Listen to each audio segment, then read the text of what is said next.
Hare Krishna, bienvenue à tous, merci de nous suivre sur nos sessions de lecture, Centre Bhakti Yoga à l'île de la Réunion. Donc nous allons aujourd'hui commencer par le livre qui est la biographie de Srila Prabhupada. Donc nous en français, nous sommes chanceux parce que nous avons une biographie. Elle ne comporte qu'un volume, alors qu'en anglais, il devait y avoir 5 ou 6 volumes. Mais bon, au moins ça vous donnera à tous l'histoire de Srila Prabhupada, au moins une partie de l'histoire de Srila Prabhupada. Pour information, sachez que ce livre-là, c'est le premier livre que moi personnellement j'ai lu lorsque j'ai rencontré et lorsque j'ai entendu pour la première fois le Mahamantra Hare Krishna. Donc suite à ce premier programme auquel j'avais pu assister en 2013, j'ai fait l'acquisition du livre de Srila Prabhupada et c'est comme ça que j'ai eu envie de connaître plus encore la conscience de Krishna. Alors je précise que c'est pas facile de lire parce qu'en fait j'essaye en même temps de vous regarder à travers l'écran. C'est un choix de vouloir lire en live, en direct. Je pourrais aussi faire des enregistrements audio simples uniquement en lisant, mais là l'intérêt c'est effectivement qu'il y ait une réelle, je dirais, connexion entre ceux qui vont pouvoir regarder les lectures.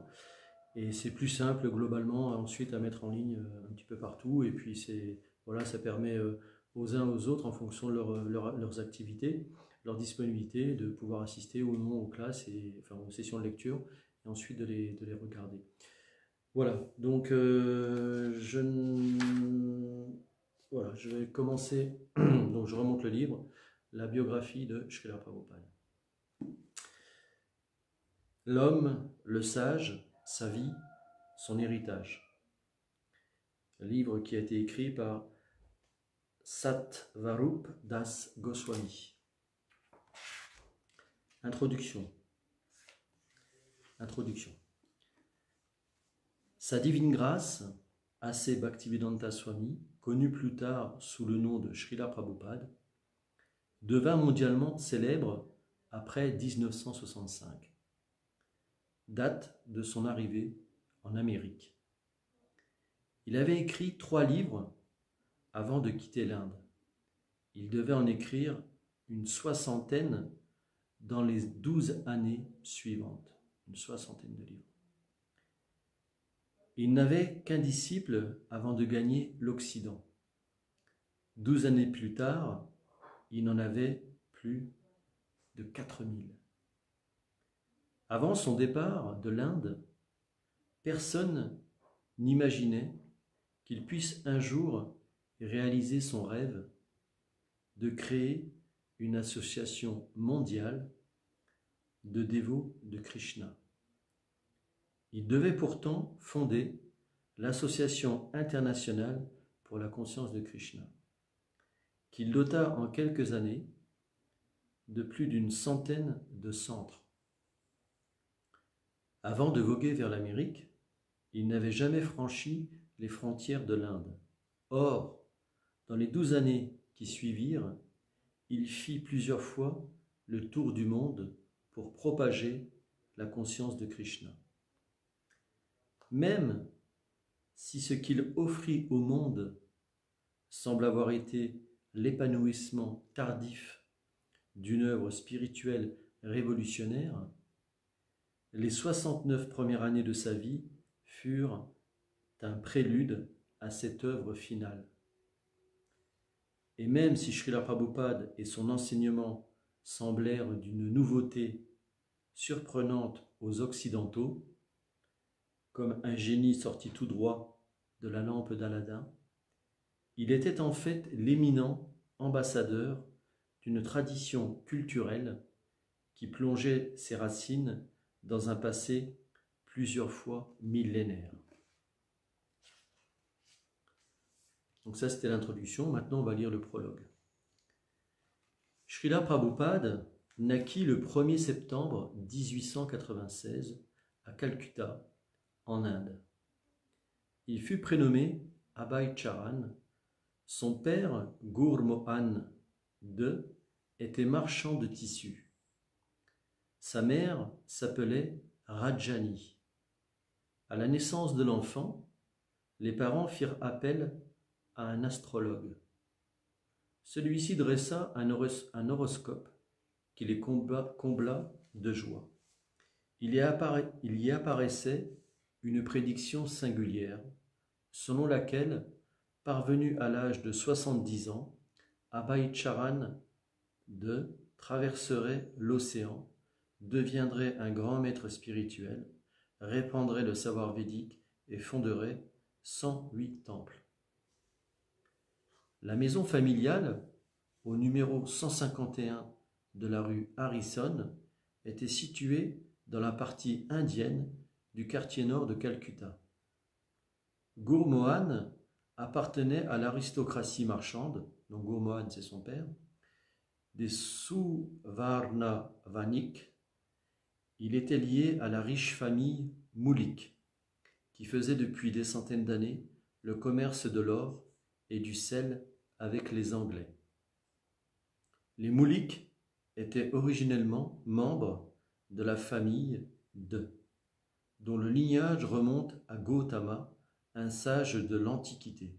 Toutefois, au cours de la période précédant l'occupation britannique, un gouverneur musulman avait conféré le titre de Moulik, qui veut dire seigneur, à une branche riche et influente de la famille de. Quelques générations plus tard, une jeune fille de, donc apparemment c'est le nom de famille de, avait épousé un Moulik. Depuis ce temps-là, les deux familles étaient toujours restées très liées. Lokanath Moulik possédait 2 pâtés de maison de part et d'autre de la rue Harrison. Gurmohan II et sa famille y occupaient un appartement dans un immeuble à 2 étages. Juste en face se trouvait le temple de Radha Govinda, où les Moulik adoraient les Murtis de Radha et Krishna depuis 150 ans. Diverses boutiques situées sur la propriété des Moulik permettaient de couvrir les frais du culte et de subvenir aux besoins des prêtres. Tous les matins, avant le petit déjeuner, les membres de la famille Moulik se rendaient au temple pour offrir leur adoration à Radha Govinda. Ils déposaient leur offrande de riz, de kachori et de légumes sur l'autel, puis en distribuaient ensuite les reliefs, le prashad, aux voisins venus offrir leur hommage au Multi. Abhay Charan, donc Prabhupada, s'y rendait tous les jours avec sa mère, son père ou leurs serviteurs. Gurmohan, je répète au début, donc le papa, était un authentique Vaishnava et il éleva son fils dans la conscience de Krishna. Ses parents, étant également des Vaishnavas, Gurmohan n'avait jamais consommé de viande, de poisson, d'œufs, de thé ou de café. Il était de nature réservée. Le soir venu, avant de fermer son magasin de tissus et de retourner chez lui, il plaçait un bol de riz par terre au milieu de la pièce pour éviter que les rats n'aient faim et ne viennent ronger ses étoffes au cours de la nuit. Chez lui, Gurmohan, donc là on parle toujours du papa, de Srila Prabhupada, il lisait quelques passages du Chaitanya Charitamrita et du Srimad Bhagavatam, les écritures principales des Vaishnavas du Bengale, priait en égrénant son japa et adorait la Murti de Krishna. Doux et affectueux, il ne punissait jamais Abhay, Srila Prabhupada. Lorsqu'il était obligé de le réprimander, il s'en excusait auparavant, en disant « Tu es mon fils et je dois t'éduquer, c'est mon devoir. » Le père de Chaitanya Mahaprabhu lui-même châtiait son enfant, alors ne m'en tiens pas rigueur.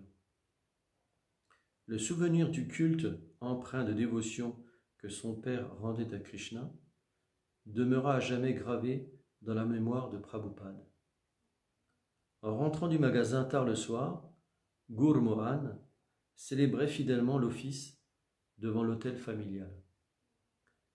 Nous dormions déjà, se souvenait Prabhupada, lorsque mon père offrait l'arti. Le son de la petite cloche ding ding ding nous réveillait et nous le voyions se prosterner devant Krishna. Gurmohan nourrissait son fils des desseins spirituels. Il voulait qu'Abhay devienne un Vaishnava, un serviteur de Radha et Krishna, qu'il prêche le message du Srimad Bhagavatam et apprenne l'art religieux du Mridanga. Il recevait régulièrement chez lui des sadhus et leur demandait toujours « Daignez bénir mon fils afin que Srimati Radharani lui accorde ses bénédictions. » Lorsque la mère d'Abhay déclara qu'elle voulait que son fils aille faire des études à Londres pour devenir avocat, un des oncles Moulik l'y encouragea, trouvant qu'il s'agissait là d'une bonne idée. Pour Gurmohan, toutefois, donc le papa de Prabhupada, il n'en était pas question. En Angleterre, Abhay serait influencé par le mode de vie et les manières européennes. Il apprendra à boire et à courir les femmes, objectait Gurmohan. De toute manière, je ne veux pas de son argent. Gurmohan avait commencé très tôt l'éducation spirituelle d'Abhay. Il avait notamment engagé un joueur de mridanga professionnel pour lui enseigner les bases rythmiques d'accompagnement des kirtans. Cela laissait d'ailleurs Rajani sceptique. Rajani, c'est la maman. Pourquoi apprendre à un si jeune enfant à jouer du mridanga? Ce n'est pas important. Gurmohan chérissait toutefois le désir de voir son fils grandir en chantant des bhajans, en jouant du mridanga et en discourant sur le Srimad Bhagavatam. Rajani, la mère d'Abhay, avait 30 ans au moment de la naissance de son fils. Comme son mari, elle appartenait à une famille Gaudiya Vaishnava, de vieille souche. Elle avait le teint plus sombre que son mari, et s'il était d'une nature sereine, Rajani, pour sa part, s'enflammait aisément. Abhay put pourtant les voir vivre ensemble paisiblement, sans que le moindre conflit ne vienne jamais troubler la paix du foyer. Sa mère était parfaite selon les critères de la tradition védique. C'était une femme entièrement dévouée à son mari et à ses enfants. Elle s'efforçait avec une affection touchante de garantir une longue vie et une bonne santé à Abhay grâce à toutes sortes de vœux et de prières. Comme son mari, Rajani traitait Abhay en favori. Si Gurmohan exprimait son amour par l'indulgence dont il faisait preuve à l'égard de son fils et par les projets qu'il nourrissait pour son épanouissement spirituel, c'est dans la protection dont elle entourait Abhay pour le mettre à l'abri des périls, des maladies et d'une mort précoce que se manifestaient les sentiments de Rajani. À sa naissance, elle avait fait vœu de manger de la main gauche jusqu'au jour où, remarquant l'erreur, il lui en demanderait la raison. Elle cessa aussitôt lorsque le petit Abhay lui posa effectivement la question. Il s'agissait à ses yeux d'une manière de protéger la vie de son fils. Par la force même de son vœu, il était assuré, pensait-elle, de continuer à vivre au moins jusqu'au jour où il l'interrogerait sur ce vœu.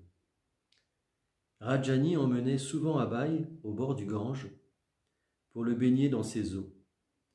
Lorsqu'il contracta la dysenterie, elle le soigna en lui donnant des pourris bien chauds et des aubergines frites.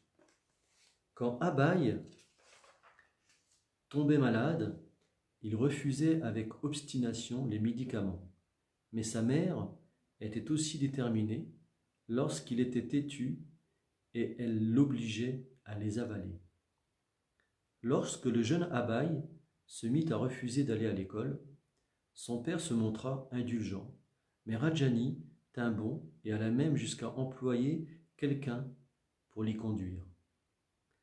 Dans le nord de l'Inde, la grande majorité de la population reconnaît en Krishna la forme suprême de Dieu. Cette conception de Dieu correspond parfaitement à l'enseignement des écritures védiques et en particulier à celui de la Bhagavad Gita, la plus lue d'entre toutes.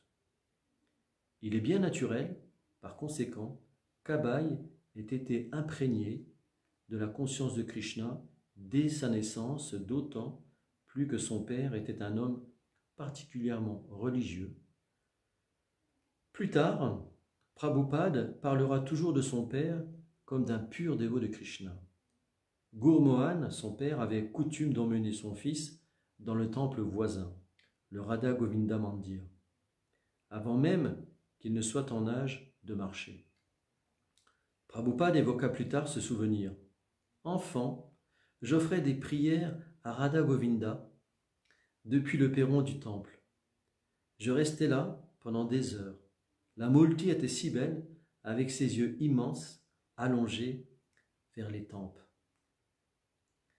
Le Ratha-yatra, la fête annuelle en l'honneur de Sri Jagannath, occupait également une place toute particulière dans le cœur d'Abaye.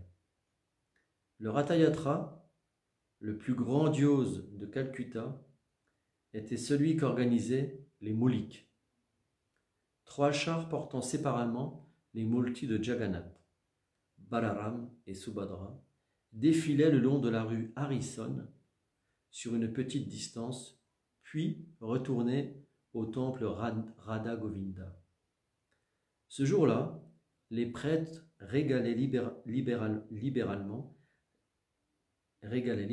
l'assistance du Prashadam de Jagannath. Bien que le Ratha-yatra soit observé dans toute l'Inde, la célébration principale, qui rassemble chaque année des millions de pèlerins, se tient depuis des siècles à Jagannath Puri, à environ 500 km au sud de Calcutta. Ce jour-là, 3 chars en bois haut d'une quinzaine de mètres sont tirés par la foule sur plusieurs kilomètres à l'aide de grosses cordes pour commémorer un des divertissements éternels de Sri Krishna. Abaye, ayant entendu raconter comment 400 ans plus tôt Sri Chaitanya y avait lui-même dansé et mené le chant du mantra Hare Krishna devant les chars, il lui arrivait parfois de consulter les horaires des trains pour Jagannath Puri et de se renseigner sur le prix du billet, tout en se demandant comment trouver l'argent pour le payer. Abaye, rêvant d'avoir son propre chariot et d'organiser son propre Ratha-yatra, demanda l'aide de son père. Gurmohan lui acheta donc un petit chariot d'occasion d'environ 1 mètre de haut. Père et fils associèrent leurs efforts pour fabriquer les piliers qui devaient soutenir un grand dais rouge ressemblant autant que possible à celui des grands chars de Jagannath Puri. Abaye mit ses compagnons de jeu, et en particulier sa sœur, Bhavatarani, à contribution. Il devint naturellement le chef de la petite équipe. En réponse à ces demandes ferventes, les voisines amusées acceptèrent volontiers de cuisiner quelques plats afin qu'Abaye puisse distribuer de la nourriture sanctifiée du prashad au cours de sa procession. Tout comme le Ratha-yatra de Puri, celui d'Abaye se poursuivit pendant 8 jours consécutifs. Les membres de la famille se réunirent et les enfants du voisinage se joignirent au défilé en chantant, les uns tirant sur le char, les autres jouant du mridanga et des kartals. Vers l'âge de 6 ans, Abhay demanda à son père une Murti de Krishna. Donc là, ça veut dire que le Ratayatra, c'est avant l'âge de 6 ans. Depuis sa plus tendre enfance, Abhay voyait Gurmohan faire l'offrande du puja à la maison et assistait régulièrement à l'adoration de Radha Govinda en pensant « Quand pourrais-je, moi aussi, adorer Krishna de cette manière ?» Gurmohan lui acheta donc de petites multis de Radha et Krishna. Dès lors, Abhay se mit à offrir lui-même toute sa nourriture à ces murtis. Imitant son père et les prêtres du temple, il leur faisait également l'offrande de la flamme d'une lampe à ghee et les couchait le soir pour qu'elles se reposent.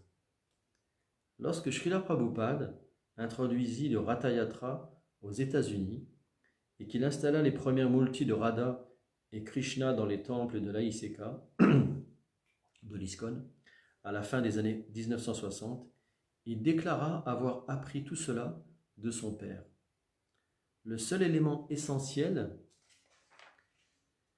de la conscience de Krishna que son père ne lui avait pas transmis, précisa-t-il, cependant, était l'importance de la publication et de la distribution d'écrits spirituels, ce qu'il apprit que plus tard auprès de son maître spirituel. À l'époque où Abhay faisait ses études secondaires, son père lui choisit une épouse pour épouse, Radharani Datta, la fille d'une famille de marchands avec laquelle il travaillait. Pendant plusieurs années, Abhay continua à vivre auprès des siens, tandis que la jeune fille demeurait dans sa famille. Il n'eut donc pas à prendre immédiatement les responsabilités familiales. Il lui fallait avant tout terminer ses études. Au cours de sa 4e année d'études supérieures, Abhay remit toutefois en cause le bien fondé de l'obtention d'un diplôme décerné par un collège anglais. Il était en effet devenu sympathisant du parti nationaliste qui réclamait l'autonomie politique et la création d'écoles nationales. Dans la classe supérieure se trouvait un nationaliste fougueux nommé Subha Chandra Bose, qui devait plus tard devenir le chef de l'armée nationale indienne rassemblée pour renverser le pouvoir britannique en Inde. Abhay était sensible aux appels pressants de Bose en faveur du mouvement d'indépendance. Il aimait l'enthousiasme, la détermination et la foi de son camarade. Cet appel à l'indépendance, bien qu'encore en sourdine, exerça un puissant attrait sur tous les étudiants, Abhay y compris. Bien qu'il ne s'intéressât pas à la politique, Abhay éprouvait un vif intérêt pour l'idéal du mouvement d'indépendance et surtout pour Mohandas Gandhi. Gandhi avait toujours la Bhagavad Gita avec lui et se disait guidé par la Gita, plus que par aucun autre livre. Son mode de vie était pur. Il rejetait l'alcool et le tabac, ne mangeait pas de viande et ne s'adonnait à aucune activité sexuelle illégitime. Gandhi vivait simplement à la manière d'un sadhu, mais semblait plus intègre que nombre de ces sadhus, vivant d'aumônes, qu'Abhay avait pu rencontrer auparavant. Abhay se mit à lire les transcriptions de ses discours et à suivre de près ses activités. Gandhi était peut-être l'homme qui allait donner à la société une dimension spirituelle. Gandhi exhortait les étudiants indiens à abandonner leurs études. Il affirmait que les établissements scolaires étrangers instillaient pernicieusement une mentalité d'esclaves aux étudiants et en faisaient des marionnettes aux mains des Britanniques. Cependant, un diplôme universitaire voulait dire une belle carrière. Abhay pesa soigneusement le pour et le contre. En 1920, il refusa finalement son diplôme après avoir passé avec succès ses examens à l'issue de sa 4e année d'études. Il rejoignit ainsi les rangs des contestataires et signala clairement par son choix sa réponse à l'appel de Gandhi.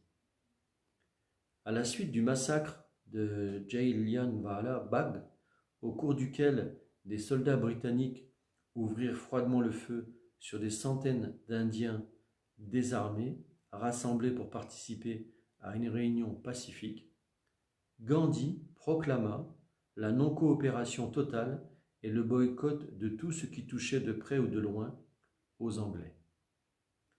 En réfutant son diplôme, Abhay s'était beaucoup rapproché du mouvement d'indépendance de Gandhi. Bien qu'un peu perturbé par le choix de son fils, Gurmohan ne lui fit aucun reproche.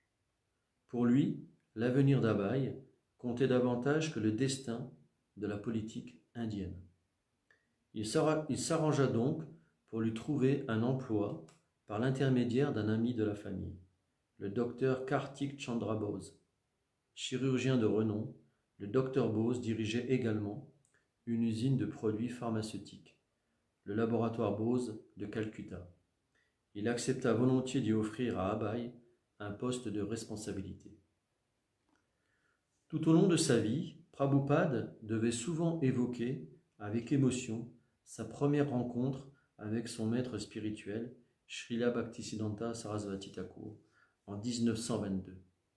Abhay avait d'abord refusé d'aller voir le saint homme tant il avait été déçu par les soi-disant sadhus qui fréquentaient la maison paternelle.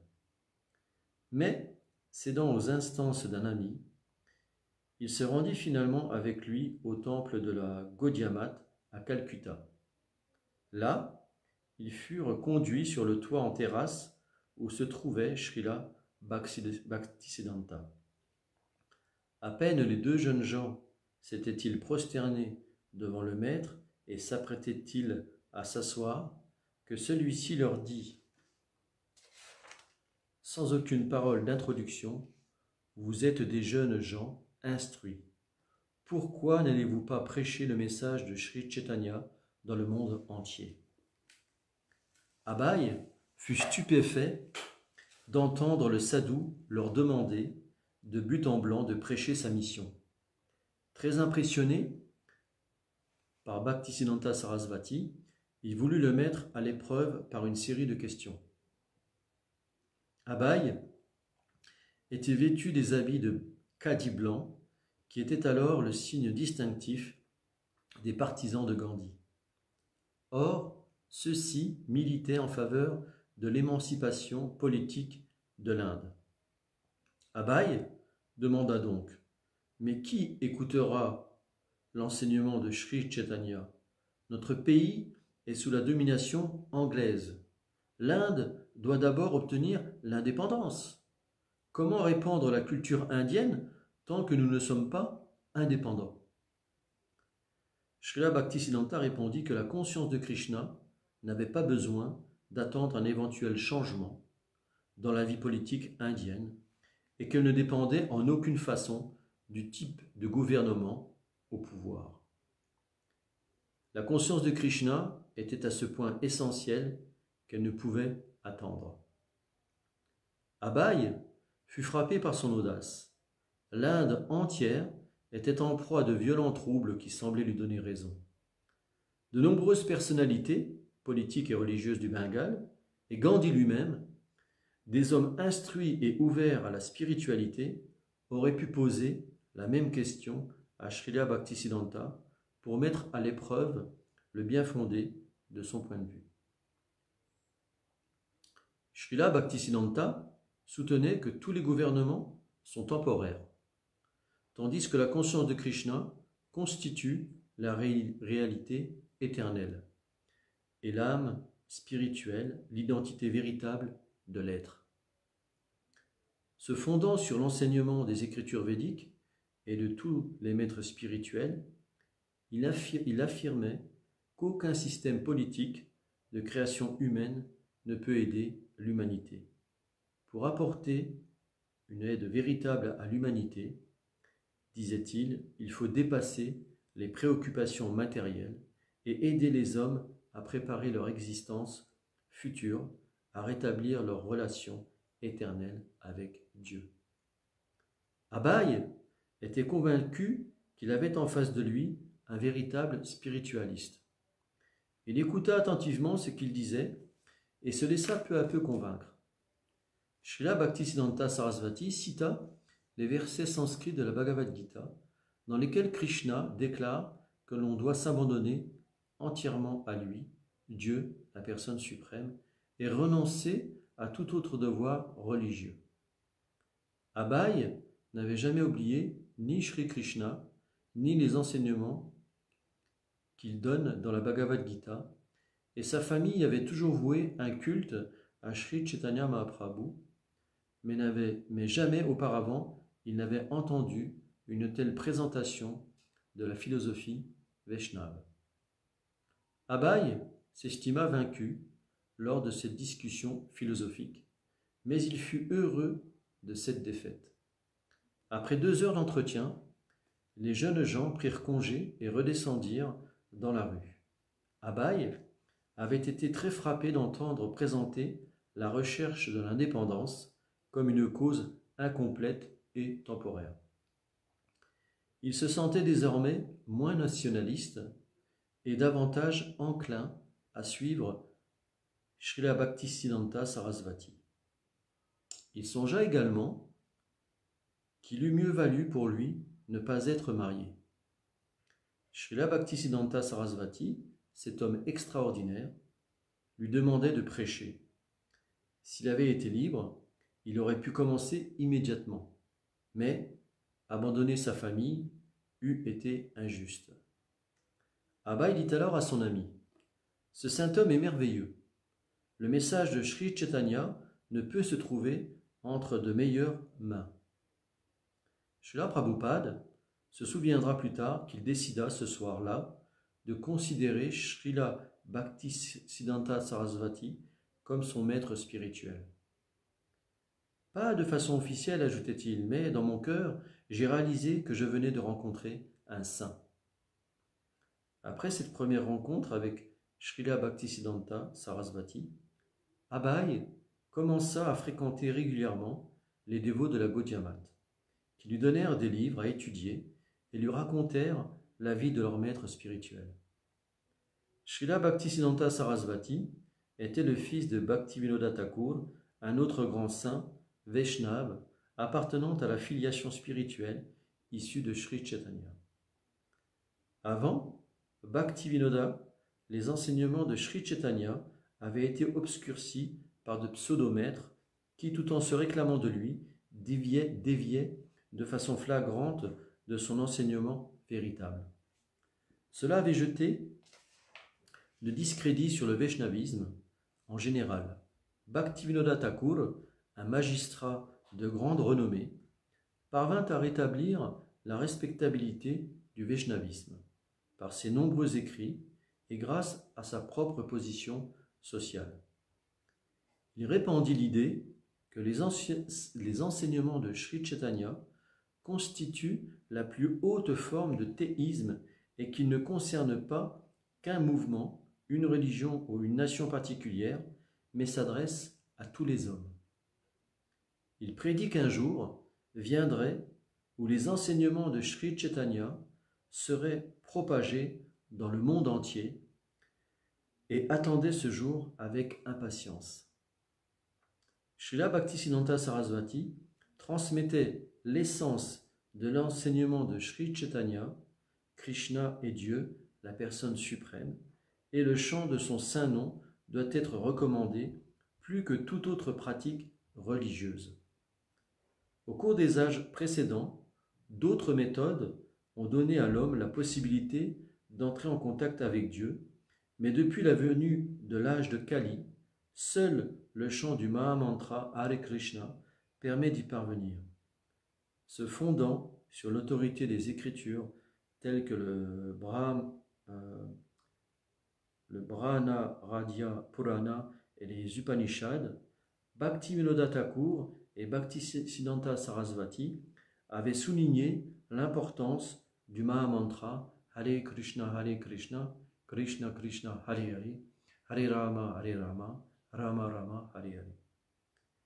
Abhay connaissait ces écrits tout comme il connaissait le chant du mantra et les conclusions de la Gita. Mais voici qu'en étudiant avec ferveur l'œuvre des grands acharyas, il prenait conscience de l'ampleur de la mission de Sri Chaitanya. Il découvrait ainsi la profondeur et l'envergure de son héritage Vaishnava et son pouvoir d'offrir aux hommes la plus grande bénédiction qui soit. Pour des motifs d'ordre professionnel, Abhay, son épouse et leurs enfants quittèrent Calcutta pour Allahabad. C'est là qu'en 1932, il reçut officiellement l'initiation de Srila Bhaktisiddhanta Sarasvati, devenant ainsi son disciple. L'histoire des 30 années suivantes de sa vie fut celle de l'éveil d'un désir de plus en plus intense de prêcher la conscience de Krishna dans le monde entier, comme le lui avait demandé son maître spirituel. Donc là, justement, en 1932, il a été initié, donc Prabhupada avait 36 ans. Cependant, les responsabilités familiales d'Abhay et son désir de prêcher ne semblaient pas très compatibles. Son épouse, pourtant pieuse, n'aimait pas l'idée d'œuvrer pour répandre la conscience de Krishna. Quand Abhay invitait des personnes pour leur parler de l'enseignement de la Bhagavad Gita, elle préférait rester dans sa chambre à boire du thé. En dépit de son entêtement, Abhay demeura patient et fit tout son possible pour l'associer à ses projets. En tant que représentant en produits pharmaceutiques, Abhay voyageait beaucoup en train et sillonnait en particulier le nord de l'Inde, en se disant qu'au fond, s'il devenait riche, sa fortune lui permettrait d'aider la mission de Bhaktisiddhanta Sarasvati. Cette pensée l'encourageait dans son travail.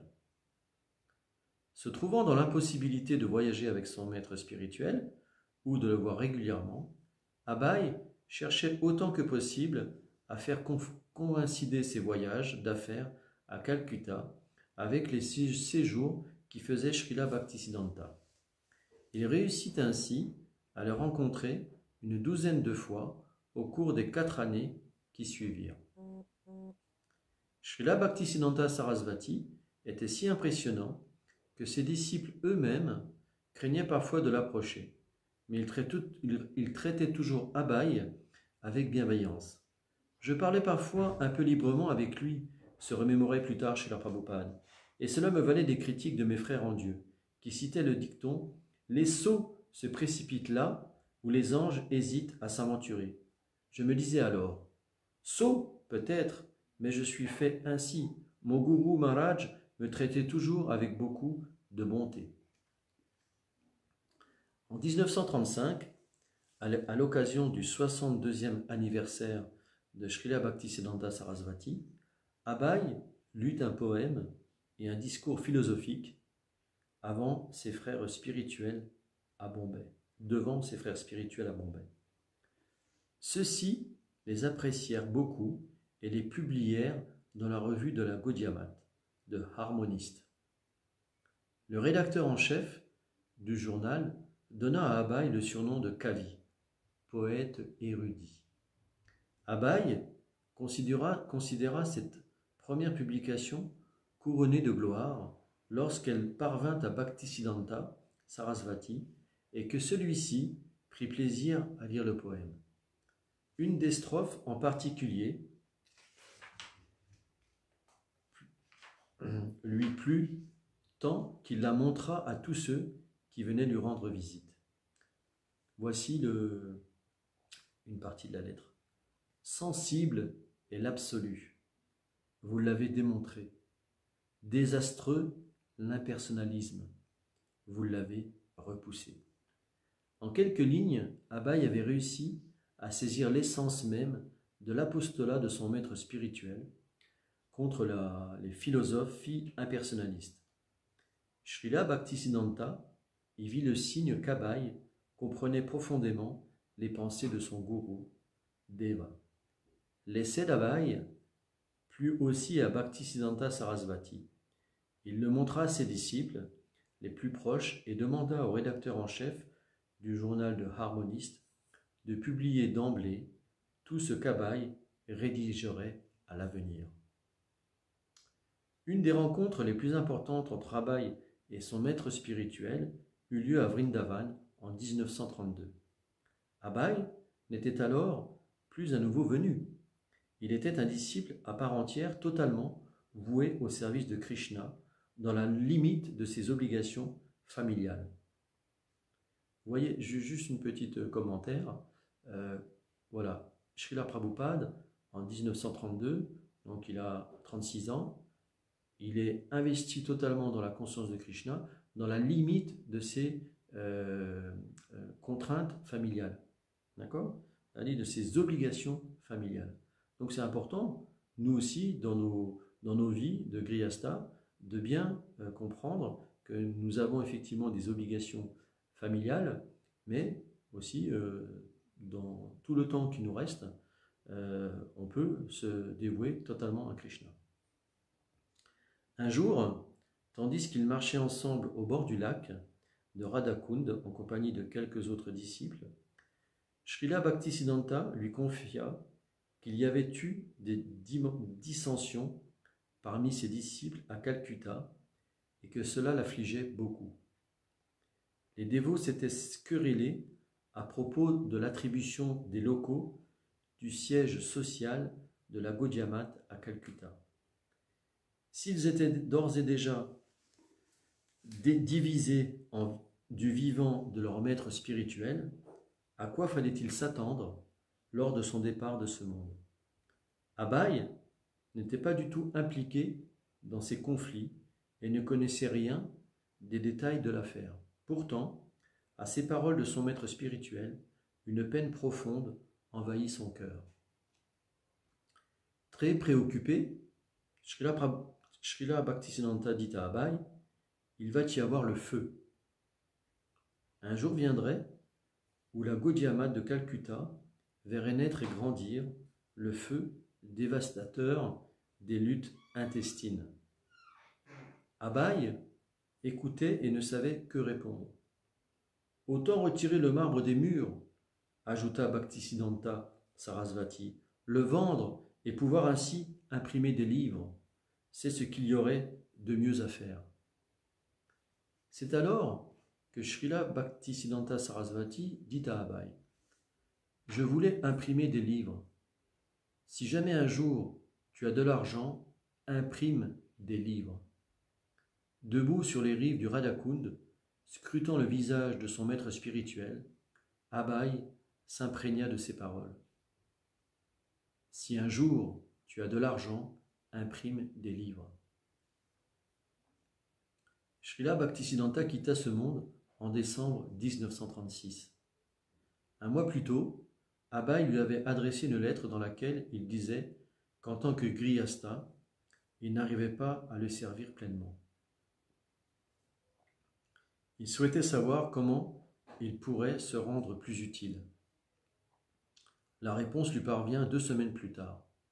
« Je te fais entièrement confiance pour enseigner notre philosophie en anglais à tous ceux qui ne connaissent ni le bengale ni l'hindi. Cela te sera très bénéfique et le sera aussi pour ton auditoire. J'ai bon espoir de te voir devenir un très bon prédicateur de langue anglaise. » Abhay reconnut aussitôt les instructions qu'il avait reçues lors de leur première rencontre en 1922. Cette lettre en était la confirmation. Il n'y avait désormais plus aucun doute quant au but de sa vie. Le feu destructeur prédit par Srila Bhaktisiddhanta se déclara bientôt au sein de la Gaudiya Math. Certains disciples revendiquèrent la succession de leur maître et la direction de la Gaudiya Math. La controverse dégénéra en dispute pour la propriété des temples qui menèrent bientôt les différentes factions devant les tribunaux. L'incapacité dans laquelle Abai s'était trouvé de prendre directement part aux activités de la Gaudiya Math tourna tout à coup à son avantage. Il était ainsi à l'abri du litige, mais souffrait de voir que l'appel à la coopération de son maître spirituel avait été ignoré et que le mouvement unifié qu'il avait fondé avec ses temples et ses imprimeries se disloquait. Un conflit bien plus grave, la Deuxième Guerre mondiale, éclata bientôt. Les Britanniques déclarèrent le blocus et se mirent à couler de nombreux cargos indiens transportant des vivres et à détruire la majeure partie des récoltes de riz en Inde de l'Est, de peur que l'ennemi ne s'en empare. Les populations locales se trouvèrent donc en proie à une terrible disette qu'aggravait l'absence de navires et donc d'échanges commerciaux. La famine qui s'ensuivit fut la plus dévastatrice que le Bengale ait jamais connue en un siècle et demi. Abai parvenait juste à se procurer de quoi permettre à sa famille de survivre. La misère s'étendait rapidement.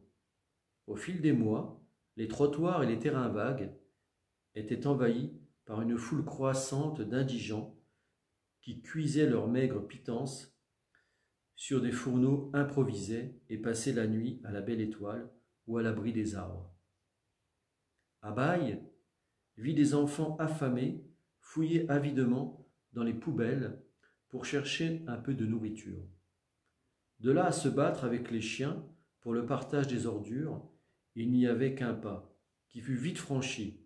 Cette lutte pour survivre devint un spectacle courant dans les rues de Calcutta.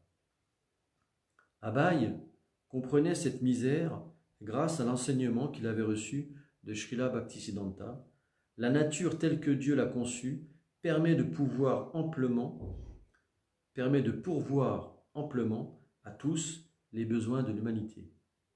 Si les hommes souffrent, c'est uniquement parce que, guidés par leur cupidité, ils agissent de mauvaise manière. Rien ne manque en ce monde, avait dit Srila Bhaktisiddhanta Sarasvati. La conscience de Krishna seule fait défaut. La justesse de cette vision spirituelle s'avérait maintenant d'une brûlante réalité, et Abai ressentait plus que jamais le besoin d'appliquer ce qu'il savait être la panacée aux maux de l'humanité. Convaincu qu'il avait un message à transmettre aux citoyens fatigués de la guerre, il envisagea la publication d'une périodique qui analyserait ce monde en crise à la lumière des Écritures, avec une audace comparable à celle dont Srila Bhaktisiddhanta faisait preuve.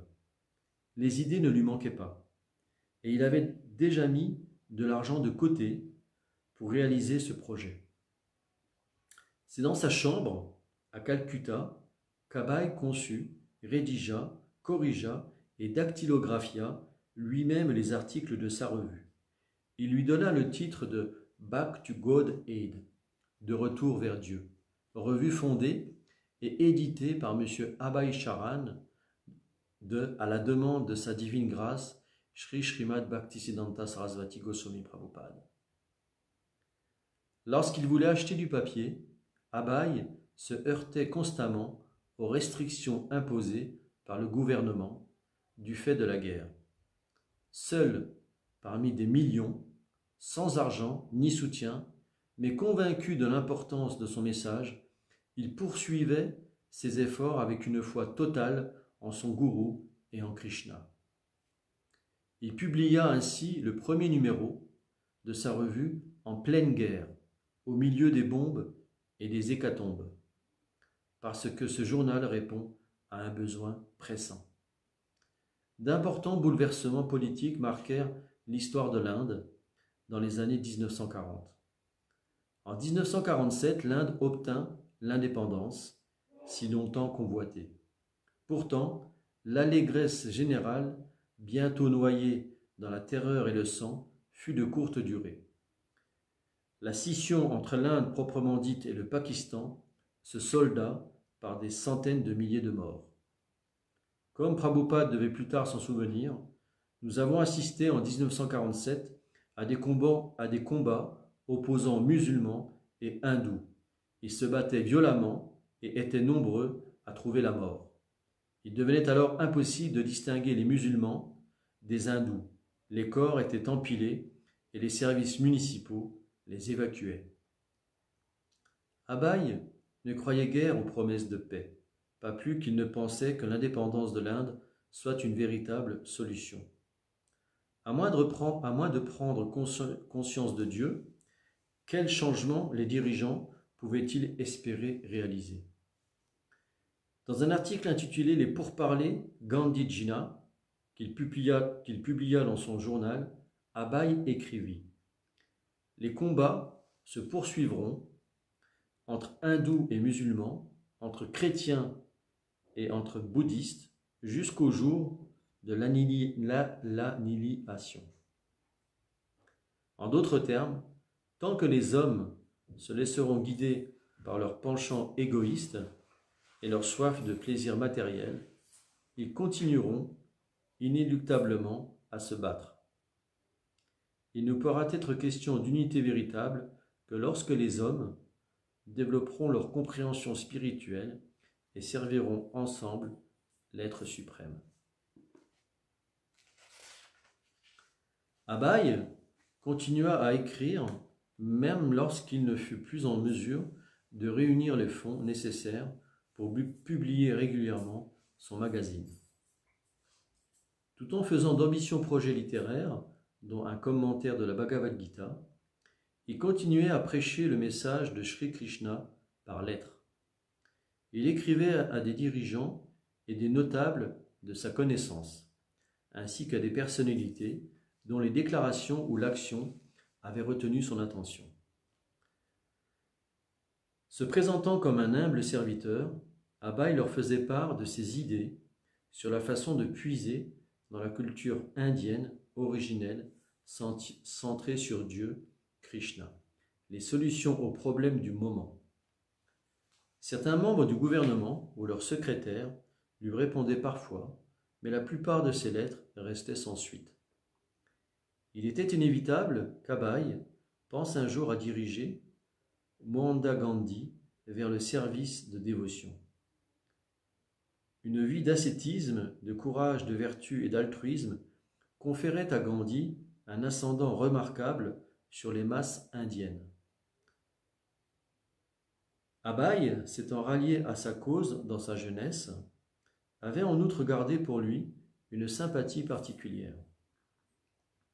Le 7 décembre 1947, il rédigea donc une longue lettre à Gandhi depuis New Delhi. Abai savait pertinemment que beaucoup de ceux qui vouaient jadis allégeance à Gandhi étaient maintenant en désaccord avec lui. Devenu d'influents politiciens, il négligeait ses enseignements sur l'unité indo-musulmane et sur l'économie agraire. Hindous et musulmans l'accablaient de critiques acerbes. Gandhi, âgé de 78 ans, était mélancolique et physiquement affaibli. Abai doutait que sa lettre parvienne jamais entre les mains de Gandhi, mais il l'envoya néanmoins. Se présentant comme un ami inconnu, Abai s'adressa à lui en ces termes.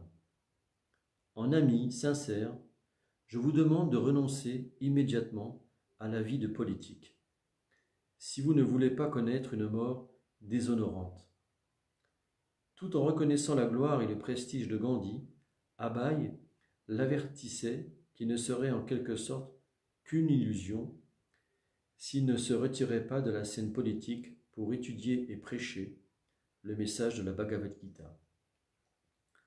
Parvenu à la fin de son existence, ajoutait Abai, Gandhi devait plus que jamais s'écarter de la politique pour se tourner vers la vérité absolue. Qu'il se retire même, si ce n'était que pendant un mois, pour venir discuter avec lui de la Bhagavad Gita. Abai ne reçut jamais de réponse.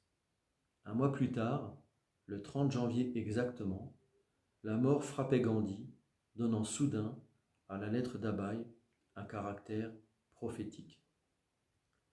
Abai se consacrait de plus en plus à ses écrits et à la prédication aux dépens de ses affaires et de sa vie familiale.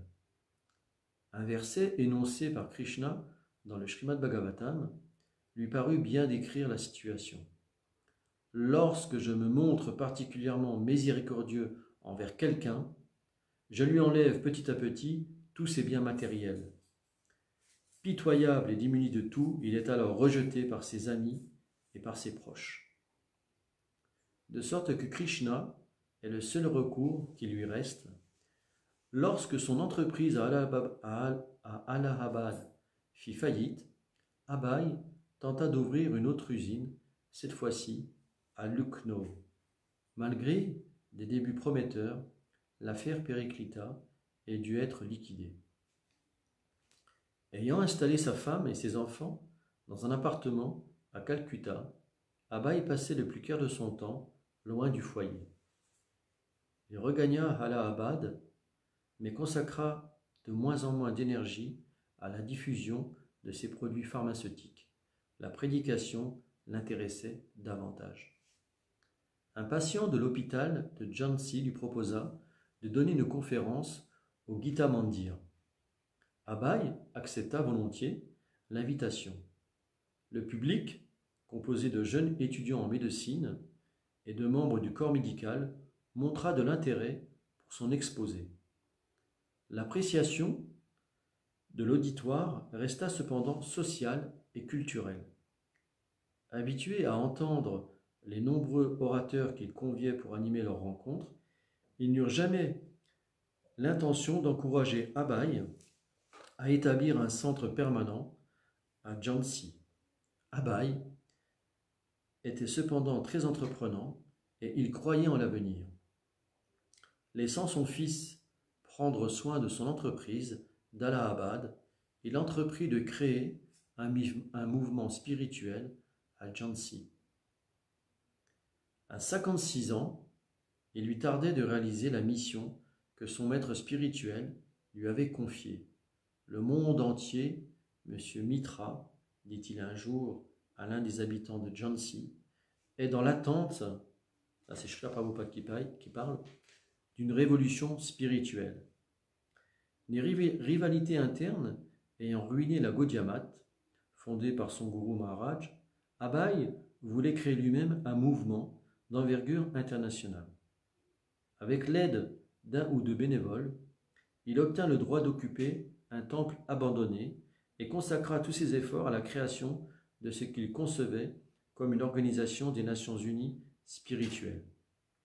Il rédigea des statuts et fit enregistrer officiellement son association qui s'appelait la Ligue des Dévots. Il s'absorbait dans cette nouvelle entreprise quand il reçut un télégramme lui annonçant que ses locaux d'Allahabad avaient été dévalisés. Ses employés étaient partis avec l'argent, les médicaments et tous les objets de valeur qu'ils avaient pu trouver. En apprenant la nouvelle, Abai resta un moment pensif, puis se mit à rire et cita à nouveau le verset du Bhagavatam expliquant comment Krishna, dans sa miséricorde, réduit à néant la réussite matérielle de son dévot sincère. Un ami de Jhansi lui conseilla de retourner à Allahabad. « Non, répondit Abai, ce qui vient d'arriver est dans mon intérêt. J'ai d'abord été consterné par l'événement, mais je vois qu'un grand attachement m'a été enlevé et que je peux enfin consacrer ma vie tout entière au service de Sri Sri Radha Krishna. » À l'occasion d'un séjour qu'il fit à Calcutta, Abai rompit définitivement le lien des responsabilités familiales. Il avait encore une petite affaire en ville et était venu pour essayer de collecter quelques fonds pour son œuvre missionnaire à Jhansi. De retour chez lui, il se trouva inévitablement repris par les soucis du foyer. Certains de ses enfants n'étaient pas encore mariés, il fallait payer le loyer et les autres factures. Même s'il parvenait à faire prospérer son laboratoire, sa femme et ses enfants lui prendraient sans aucun doute tout ce qu'il pourrait gagner. Et même s'il parvenait à les satisfaire et revenait vivre auprès d'eux, il resterait toutefois un obstacle majeur. Il ne prenait pas la vie spirituelle au sérieux. À quoi bon tout cela si en définitive, il n'y avait aucune chance qu'ils deviennent des dévots de Krishna? Là, il parle de sa propre famille, sa femme et ses enfants. Sa femme et ses proches ne s'intéressaient pas à son apostolat et voulaient le voir se consacrer davantage à ses affaires et aux siens. Son beau-père se plaignait. « Pourquoi donc parlez-vous tout le temps de Dieu ?» Mais rien ne pouvait empêcher Abai de continuer à prêcher et à parler de la Bhagavad Gita aux amis de passage à la maison. Comme auparavant, sa femme et le restant de la famille allaient alors boire du thé dans une autre pièce. « J'aurais voulu amener ma femme à m'aider à répandre la conscience de Krishna, » devait plus tard commenter Srila Prabhupada, mais elle était très obstinée. J'ai fini par comprendre, au bout de 30 ans, qu'elle ne me serait jamais d'aucune assistance. Abai conseillait toujours à sa femme de ne pas boire de thé. Ce n'était pas convenable dans une famille Vaishnava. Il lui dit même un jour, « Tu dois choisir entre moi et le thé. Soit le thé disparaît d'ici, soit c'est moi qui m'en vais. » Son épouse répondit sur un ton de plaisanterie, « Eh bien, il va falloir que je me passe de mon mari. » Dans sa frivolité, elle commit un jour une erreur irréparable. Elle échangea le Srimad Bhagavatam d'Abai contre un poids égal de biscuits à thé. Lorsqu'il rentra à la maison et se mit à chercher le livre, elle lui raconta innocemment ce qu'elle avait fait. Ce fut un véritable choc pour Abai. L'incident le décida à quitter définitivement sa famille. Fermement résolu, il laissa derrière lui famille et travail. Les années 1950 s'avérèrent fort difficiles pour Abai. Il regagna Jhansi, mais dut finalement céder son bail à l'épouse du gouverneur qui souhaitait y installer un club de couture pour dames. Sans appui et sans logement, Abai fut contraint de quitter Jhansi, mais il n'abandonna pas pour autant son projet d'association mondiale de dévots. Après avoir passé quelque temps dans un ashram à Delhi, en compagnie de ses frères spirituels, Abai se retrouva de nouveau seul, tel un mendiant, hébergé d'une semaine à l'autre dans des temples ou chez des hôtes riches et pieux qui voulaient bien lui accorder l'hospitalité. Matériellement parlant, ce furent les moments les plus difficiles qu'il ait jamais connus. Depuis son enfance, il avait toujours eu de quoi se nourrir et s'habiller correctement. Et il n'avait jamais eu à s'inquiéter d'un logement. Enfant chéri de son père, il a par la suite bénéficié d'une considération particulière et de l'affection de Srila Bhaktisiddhanta Sarasvati, mais pendant les années 1950, il était seul et sans ressources. Il passait ses journées à écrire et à prêcher le message de la Bhagavad Gita aux personnes susceptibles de l'aider à accomplir sa mission. Son but n'était pas de trouver un lieu de résidence permanent, mais d'imprimer des livres sur la spiritualité et de fonder un puissant mouvement pour répandre la conscience de Krishna. Pour mener à bien ses projets, il fallait rassembler des fonds. Abai rendait visite à des gens fortunés, chez eux ou à leur travail, pour leur présenter ses manuscrits et leur expliquer sa mission. Mais ces démarches avaient peu de succès. S'il recevait une donation, elle dépassait rarement 5 ou 10 roupies. Abai réunit cependant suffisamment d'argent pour reprendre l'impression de son magazine Back to God Aid. N'ayant pas de quoi acheter des vêtements convenables, Abai devait affronter les rigueurs de l'hiver pour corriger, sans même un manteau. Il allait régulièrement chez l'imprimeur pour corriger les épreuves finales. Quand celui-ci demanda pour quelle raison il continuait à publier son magazine dans des conditions aussi pénibles, Abai lui répondit « C'est ma mission ».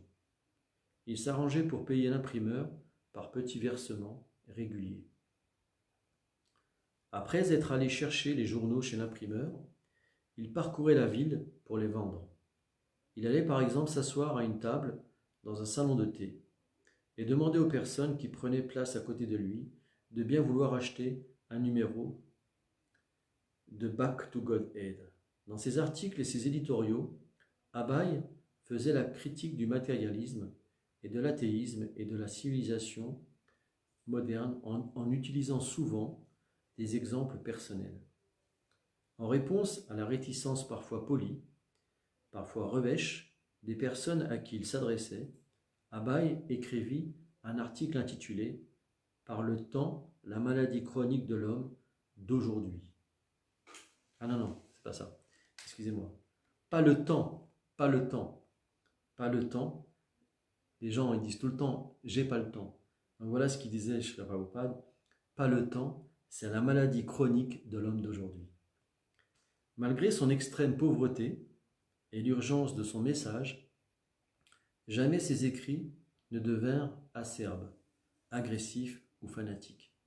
Il s'adressait à un lecteur qu'il supposait ouvert à une philosophie irréfutable et prêt à accepter la vérité, surtout lorsqu'elle était exposée de façon logique et pertinente et s'appuyait sur des textes sacrés authentiques. Abai vendait donc sa revue dans les salons de thé et l'offrait à ses donateurs. Il en envoyait également des exemplaires gratuits par la poste en Inde comme à l'étranger. Cela faisait des années qu'il s'intéressait aux lecteurs de langue anglaise vivant au-delà des frontières de l'Inde. Il était déterminé à les toucher. S'étant petit à petit constitué une liste d'adresses, de bibliothèques, d'universités et d'organismes culturels et gouvernementaux dans le monde entier, Abai postait autant de Back to God Aid que ses moyens le lui permettaient.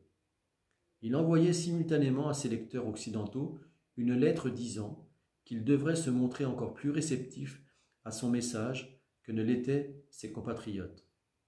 Abai envoya des numéros de Back to God Aid au président indien, le docteur Rajendra Prasad, en le prévenant des risques que court une société dirigée par des athées.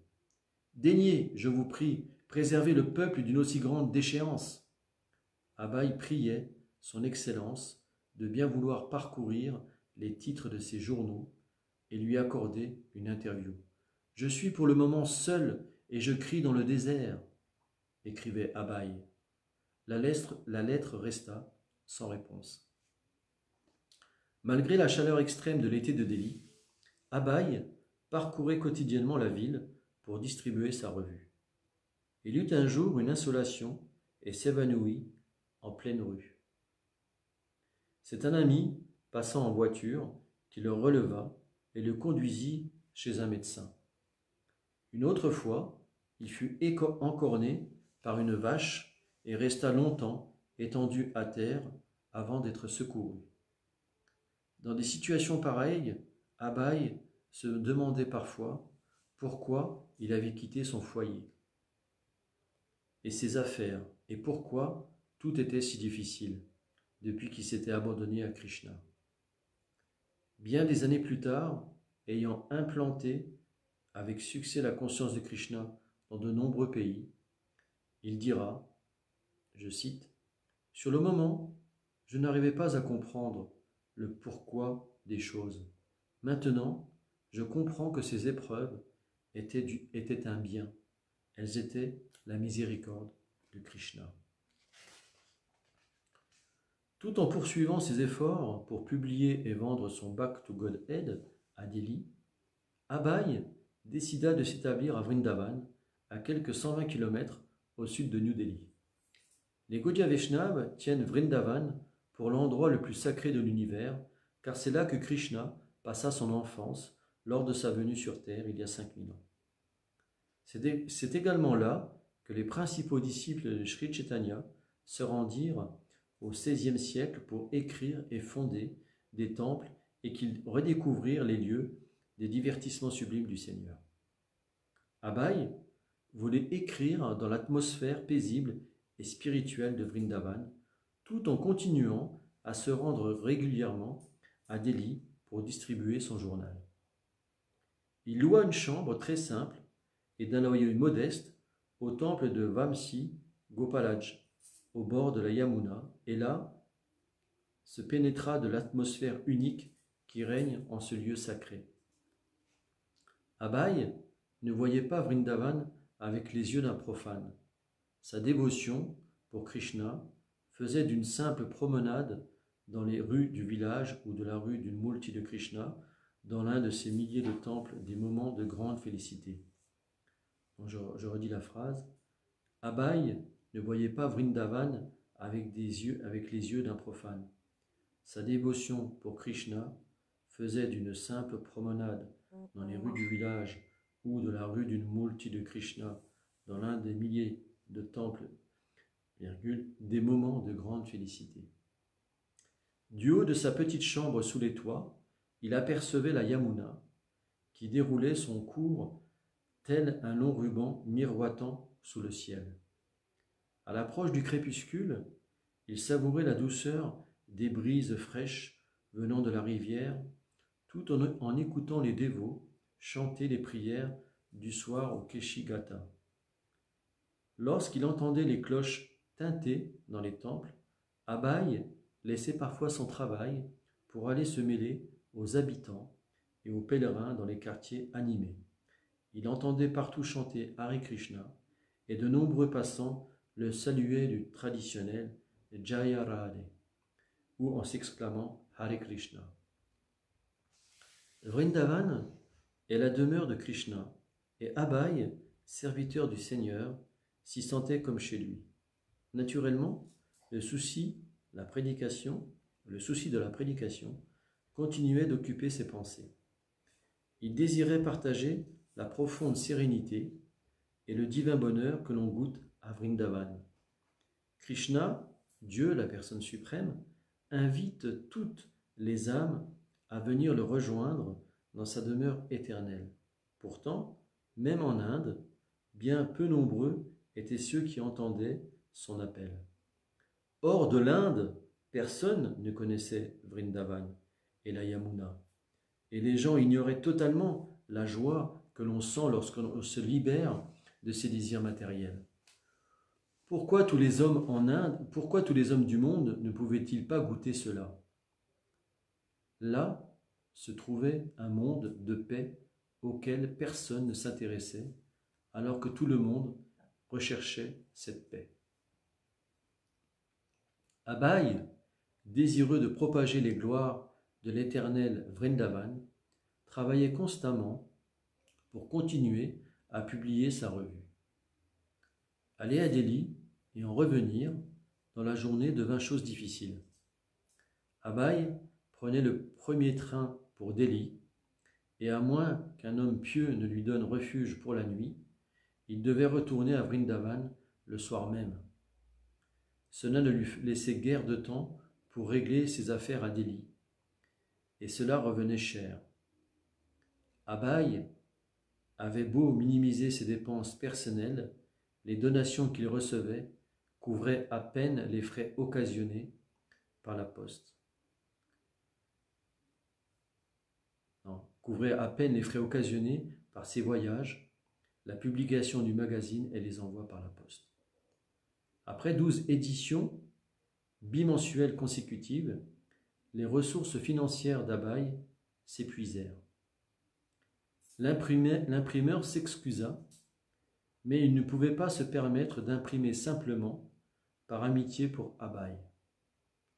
Celui-ci retourna donc à Vrindavan, où il passa son temps à écrire sans perspective de publication. Un jour, gagné par un sentiment de solitude et de détachement total des choses de ce monde, Abhay composa un poème en bengali intitulé Vrindavan Bhajana, dont les premières strophes sont particulièrement introspectives et personnelles. Voici ce poème. Je me tiens là, seul, à Vrindavan d'âme, et dans cet état d'âme, je comprends bien des choses. J'ai une femme, des fils, des filles, des petits-fils, tout ce qu'il faut. Mais il brille d'une gloire stérile, car je n'ai pas le moindre argent. Krishna m'a montré le véritable visage de la nature matérielle. Par sa volonté, tout cela n'a maintenant plus d'attrait pour moi. Je dépossède peu à peu de tous leurs biens ceux que je bénis de ma grâce. Comment donc ai-je pu comprendre cette miséricorde de l'infiniment miséricordieux? Tout le monde m'a abandonné, me voyant démuni. Ma femme, mes proches, mes amis, mes frères, tous. Destin malheureux, mais je ne fais qu'en rire. Je suis seul et j'en ris. Dans ce Maya Samsara, qui est-ce que j'aime vraiment? Où sont maintenant mon père et ma mère aimants? Où sont passés tous mes aînés, tous les miens? Qui me donnera de leurs nouvelles? Dites-moi qui. Il ne reste de cette vie de famille qu'une liste de noms. Une nuit, Abhay fit un rêve saisissant. Un rêve qu'il avait déjà fait plusieurs fois au cours de sa vie de Grihastha. Srila Bhaktisiddhanta Sarasvati lui apparut, tel qu'il l'avait connu, sannyas, érudit de haute stature, venu tout droit du monde spirituel, de l'entourage personnel de Krishna. Il appelait Abhay et lui faisait signe de le suivre. Il réitéra cet appel plusieurs fois du geste et de la voix. Il demandait à Abhay d'entrer dans l'ordre du renoncement. Viens, l'exhortait-il, deviens un sannyas. Abhay s'éveilla dans un état de stupéfaction. Il considéra son rêve comme une nouvelle facette de l'instruction de Srila Bhaktisiddhanta Sarasvati, que Srila Bhaktisiddhanta Sarasvati lui avait donnée lors de leur première rencontre à Calcutta, et qu'il avait ensuite confirmé dans sa dernière lettre. Abhay devait prêcher en anglais et répandre la conscience de Krishna dans le monde occidental. C'est à cette fin qu'il devait faire ce vœu de sannyas. Autrement, pourquoi son maître spirituel le lui aurait-il demandé? Le système védique veut qu'un homme ayant atteint la cinquantaine quitte sa famille pour devenir moine et passe les dernières années à louer le Seigneur, à écouter chanter ses gloires et à propager son message spirituel. Pour Abhay, les paroles de son maître spirituel signifiaient « Deviens maintenant un sannyas et tu seras tout à fait capable de mener à bien cette mission. Le moment est à présent venu. » Abhay pesa prudemment le pour et le contre.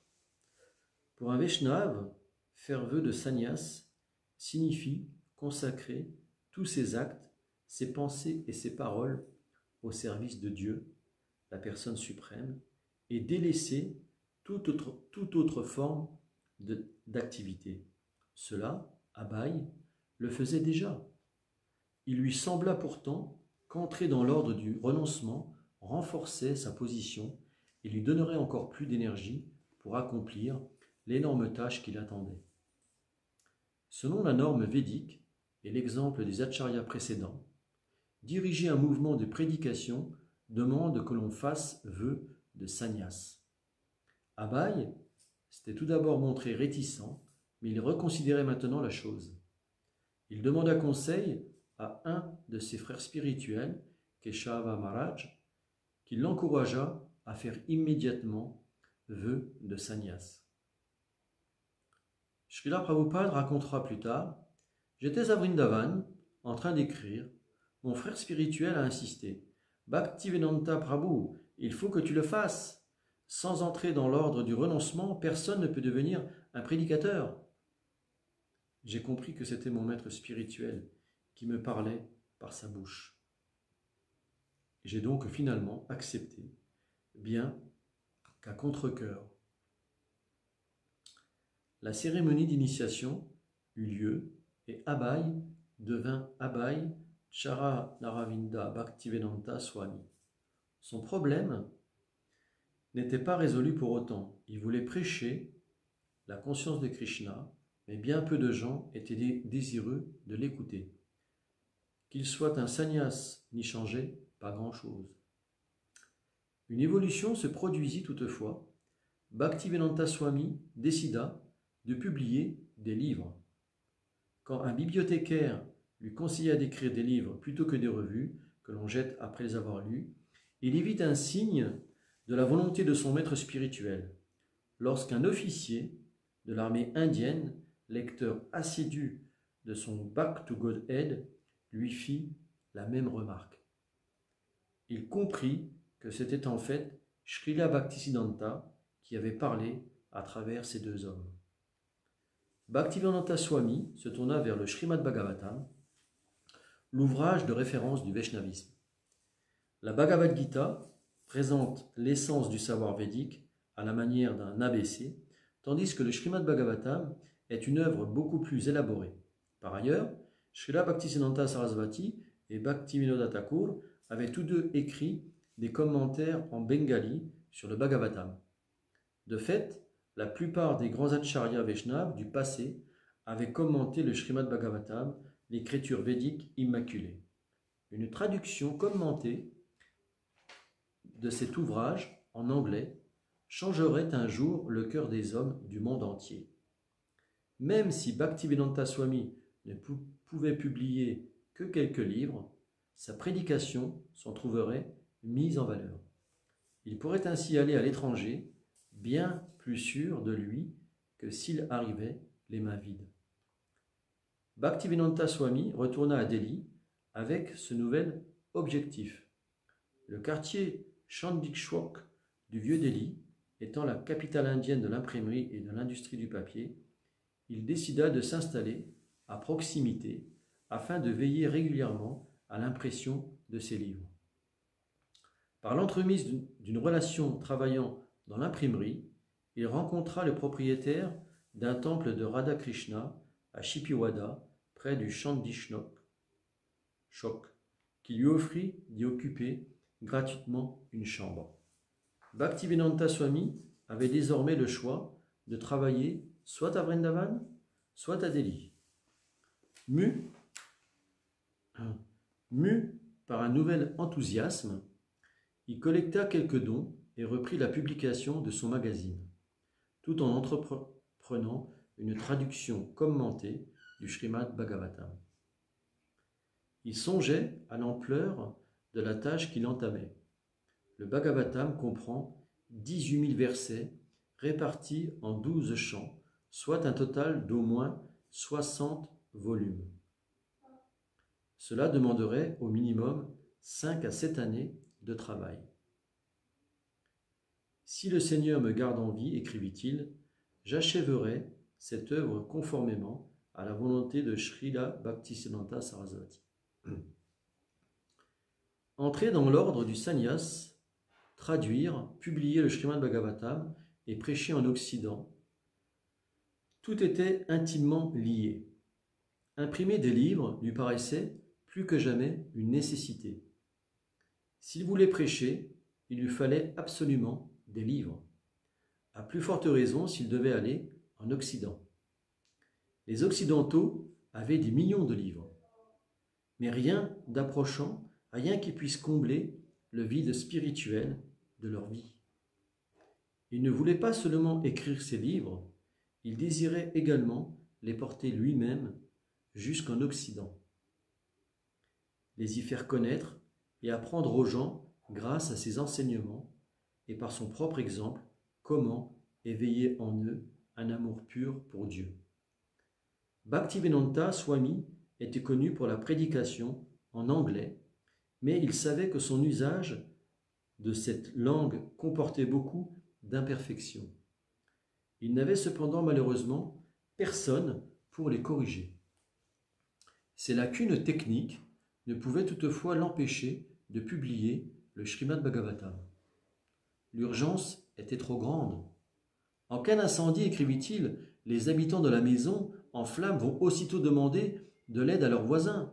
Il se peut que ceux-ci soient étrangers et ne parlent pas la même langue, mais ils n'en comprendront pas moins l'appel au secours. Le même esprit de coopération est requis si l'on veut répandre le message du Srimad Bhagavatam dans l'atmosphère dégradée du monde d'aujourd'hui. Bhaktivedanta Swami présentait le Srimad Bhagavatam tel quel, en respectant parfaitement l'œuvre de Srila Vyasadeva. C'était sa qualité principale. Il ajoutait ses propres réalisations au texte original, mais ce n'était jamais pour tenter de faire mieux que les maîtres spirituels qui l'avaient précédé.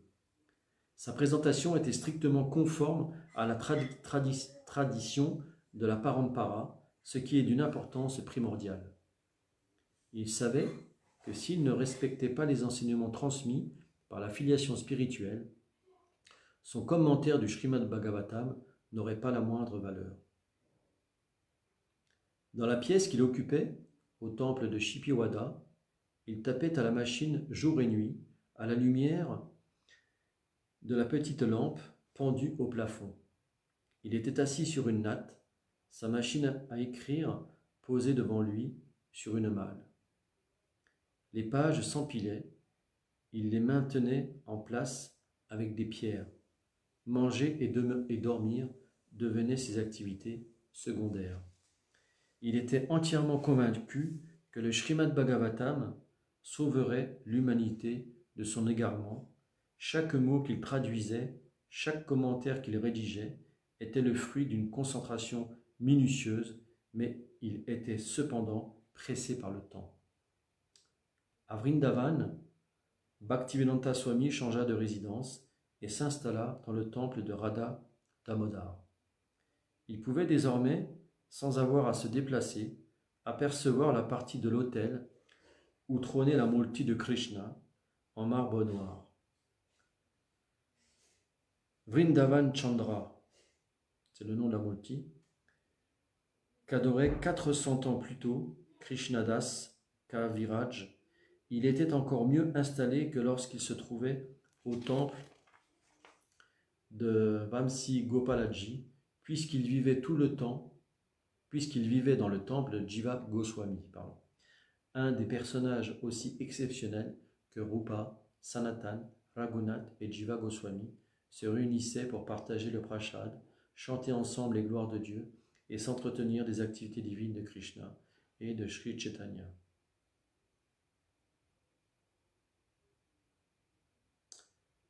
Aucun autre endroit n'aurait pu mieux convenir à la rédaction du Srimad Bhagavatam.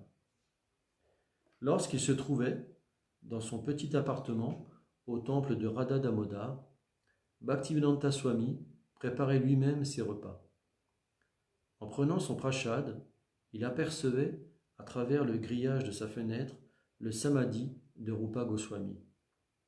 Sensible à la présence de ce grand prédicateur, il songeait à la mission dont l'avait investi son propre maître spirituel. Comme tous ceux qui l'avaient précédé dans la filiation disciplique, son maître spirituel tenait à ce que la conscience de Krishna se répande dans le monde entier. Bhaktivedanta Swami, assis au seuil du sépulcre de Rupa Goswami, priait chaque jour ses prédécesseurs de l'inspirer et de le guider dans cette tâche. Aucun gouvernement, aucun éditeur au monde, rien ni personne n'aurait pu ébranler ou affaiblir l'inspiration divine qu'il recevait d'eux. Rupa Goswami voulait qu'il se rende en Occident. Srila Bhaktisiddhanta Sarasvati voulait qu'il se rende en Occident. Et Krishna avait fait en sorte qu'il vienne s'installer au temple de Radha Damodar pour recevoir les bénédictions des Murtis. Il avait d'ailleurs l'impression d'avoir pénétré dans une demeure éternelle seulement connue des purs dévots du Seigneur. Cependant, ces grands saints, qui l'avaient pour un temps admis parmi eux, sur les lieux mêmes de leur divertissement, lui intimaient l'ordre de partir, de quitter Radha Damodar et Vrindavan pour aller porter leur message dans les contrées du monde oublieuses de Dieu. Écrire ne représentait que la moitié du combat, il fallait également publier. Or, la série du Srimad Bhagavatam en 60 volumes n'intéressait guère les éditeurs. Et Bhaktivedanta Swami ne désirait pas faire de compromis. Il allait donc devoir encore une fois collecter des fonds pour publier à compte d'auteur.